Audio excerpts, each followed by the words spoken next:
So now we're on to the second video here of using some chain rule, and now we're going to be using chain rule to give us an equation of our tangent. I'll split this into a second video because sometimes combining these skills can take a little bit longer. So here's our function. First step is derivative. So y dash equals multiplied by our power, don't touch the power, reduce the power by 1, and multiplied by the derivative of what's in the bracket. Done that. Tidy it up a little bit.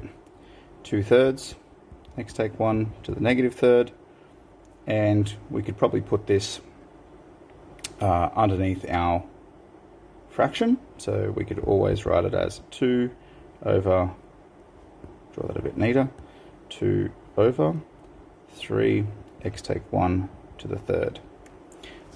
Now that's A.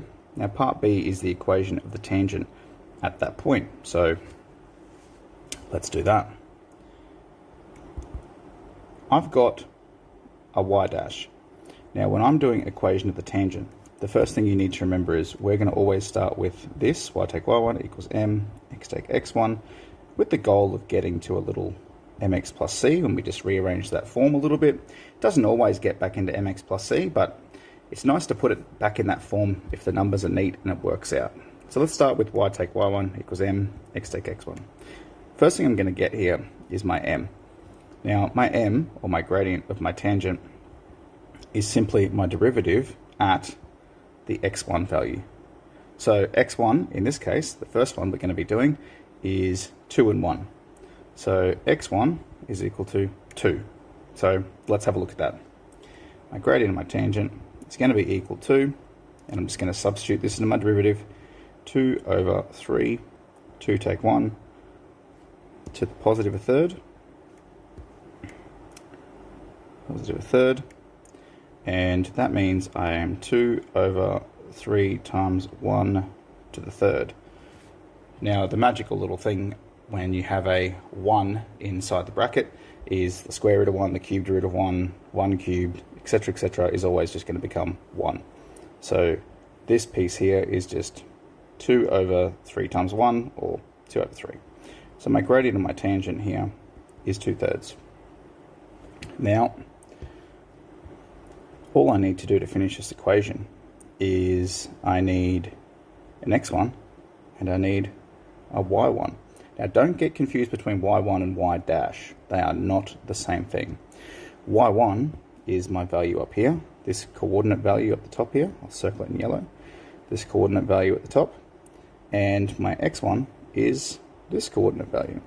So all I've got to do is put these numbers in the equation. So I'll quickly put that off to the side here. We said our equation was y take y1 equals m, x take x1, so we've got y take 1 equals, my m is 2/3, x take, my x1 is 1. Right, and now I can just tidy all of that up. So I've got y take 1 equals 2x over 3, take 2/3, and now of course I can move this 1 over, so y equals 2x over 3, take 2/3, plus 1, and I'm going to write it as plus 1, but when I do the next step, what I'm going to do is replace 1 with 3/3, and I'm going to add 3/3 to this. So that means I'll be at positive 1/3. Now we go. We're back in the y equals mx plus c form. So that was for the coordinate 2, 1. I'll quickly do it again. And I'm going to say this is part 2 of b, which is confusing. Again, y take y1 equals m, x take x1. I'm going to go with my gradient on my tangent. And that's going to be my derivative at x1, which in this case is 0. So my derivative of my tangent, 2 over 3, 0 take 1 to the third. I should be able to put this into my calculator.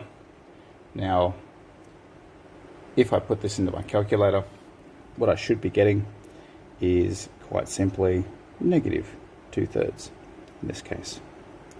Now again, all I need to do my rule is my y, my y1, my m, and my x1.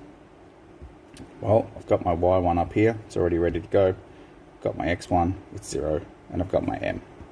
So I have y take, my y1 is 1, equals, my m is negative 2/3 in this case, x take, and my x1 is 0. So what we're going to do now is expand it out. Y take 1 equals negative 2x over 3. Negative 2/3 times 0, nothing happens. So negative 2x over 3 plus 1. Again, we've managed to get it back into that y equals mx plus c form.